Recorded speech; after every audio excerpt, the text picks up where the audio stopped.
Right అఖిల, దేశవ్యాప్తంగా మరోసారి గృహోపకరణాలకు సంబంధించిన ఎల్పీజీ అంటే డొమెస్టిక్ సిలిండర్ ధరను 29 రూపాయలకు పెంచుతూ ఆయిల్ కంపెనీలు నిర్ణయం తీసుకున్నాయి. ఇటు ఇండియన్ ఆయిల్ కానీ మొత్తం హెచ్పీసీఎల్, బీపీసీఎల్కి సంబంధించిన ఆయిల్ కంపెనీలు ఏవైతే ఉన్నాయో ఆయిల్ కంపెనీలు ఈ రేట్లు పెంచుతూ నిర్ణయాలు తీసుకున్నాయి. అంటే ప్రధానంగా గత 3 నెలలుగా కూడా ఇటు పశ్చిమాసియాలో కొనసాగుతున్న యుద్ధం వల్ల, ఆ ఉద్రిక్త పరిస్థితుల వల్ల ఈ సిలిండర్ ధరలు పెంచాల్సి వస్తుంది అనేది కూడా ఆయిల్ కంపెనీలు చెప్తూ ఉన్నాయి. ఒకవైపు కేంద్ర ప్రభుత్వం ఎల్పీజీకి సంబంధించి, గ్యాస్కి సంబంధించి ఎటువంటి కొరత లేదు అని చెప్తున్నప్పటికీ కూడా ఈ రేట్లు అనేవి పెరుగుతున్నాయి తరచుగా. అంటే మార్చి 7వ తేదీన ఒకసారి సిలిండర్ ధరను, ఎల్పీజీ సిలిండర్ ధర, డొమెస్టిక్ సంబంధించిన సిలిండర్ ధర పెంచారు. మళ్ళా ఇప్పుడు మరోసారి ఈ సిలిండర్ ధర పెంచిన నేపథ్యంలో ఇటు గృహోపకరణాలకు సంబంధించిన సిలిండర్ ధర అనేది భారీగా పెరగటం అనేది కూడా కొంత ఇబ్బందిగా మారింది అనేది కూడా ఇటు మధ్యతరగతి సామాన్య ప్రజలందరూ కూడా ఆందోళన వ్యక్తం చేస్తున్నారు. ముందు మరింత పెరిగే అవకాశం ఉంది అనేది కూడా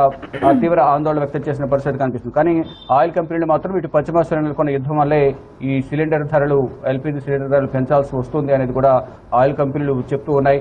ఇటు ఢిల్లీలో పెరిగిన సిలిండర్ ధర అంటే పాత ధర 913 రూపాయలు ఉంది, పెరిగిన ధరతో 943 రూపాయలకు చేరుకుంది. ఇటు తెలంగాణలో హైదరాబాద్లో పాత ధర 965 రూపాయలుంటే పెరిగిన ధరతో 994కు చేరుకుంది. తర్వాత మరింత పెరిగే అవకాశం కూడా కనిపిస్తోంది. దాదాపు 1000 రూపాయలు దాటి 1000 రూపాయలు 50 వరకు కూడా 1150 వరకు కూడా పెరిగే అవకాశం ఉంది యుద్ధం ముగిసే వరకు అనేది కూడా ప్రధానంగా చెప్తున్నారు. తాత్కాలికంగా ఇప్పుడు ప్రజెంట్ ఇరు దేశాల మధ్య కాల్పుల విరమణ ఒప్పందం అనేది కొనసాగుతున్నప్పటికీ కూడా అక్కడ హర్ముజ్ జలసంధి నుంచి రావాల్సిన నౌకలు, క్రూడ్ ఆయిల్కి సంబంధించిన ముడి చమురుకు సంబంధించిన నౌకలు రాకపోవడం వల్లే ఈ సిఎన్జీకి సంబంధించి కానీ, ఎల్పీజీకి సంబంధించి కానీ ఇటు పెట్రోల్, డీజిల్ ధరలు పెరగడం అనేది జరుగుతుంది అనేది కూడా ఇటు చమురు కంపెనీలు చెప్తున్నాయి. కానీ ఇటు కేంద్ర ప్రభుత్వం పెరిగిన ధరలను సమర్థించుకునే ప్రయత్నం చేస్తుంది. అంటే నేబర్ కంట్రీస్, అంటే పక్క దేశాలతో పోలిస్తే మన దగ్గర చాలా తక్కువగా ఉంది, పక్క దేశాల్లో చాలా ఎక్కువగా ఉంది అనేది కూడా ఇటు కేంద్ర ప్రభుత్వం, కేంద్ర పెట్రోలియం శాఖ మంత్రి హర్దీప్ సింగ్ పూరి కూడా మీడియాతో మాట్లాడుతూ తెలియజేశారు.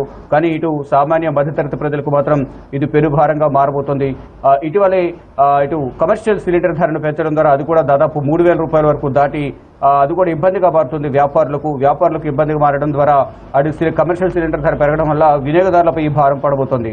వారు టిఫిన్ రేట్లు పెంచేయడం కానీ, దాని ద్వారా కమర్షియల్ సిలిండర్ ధర పెరగడం ద్వారా వినియోగదారులపై భారం పడుతుంది. ఇప్పుడు కూడా ఈ గృహోపకరణాలకు సంబంధించిన డొమెస్టిక్ ఎల్పీజీ ధర పెంచడం ద్వారా ఇది కూడా భవిష్యత్తులో మరింత పెరిగే అవకాశం ఉంది అనేది భావిస్తున్నారు. ఇటు ప్రతిపక్ష పార్టీలు మొదటి నుంచి కూడా చెప్తున్నాయి, ఎన్నికలు ముగిసిన తర్వాత పెట్రోల్, డీజిల్ ధరలతో పాటు సిఎన్జీ కానీ, ఎల్పీజీ ధరలను కూడా పెరుగుతూ ఉంటాయంటూ కూడా ఇటు కాంగ్రెస్ పార్టీకి సంబంధించిన లోక్సభ ప్రతిపక్ష నేత రాహుల్ గాంధీ కానీ ఇటు విపక్ష పార్టీలను కూడా తీవ్ర ఆరోపణలు చేస్తున్నాయి.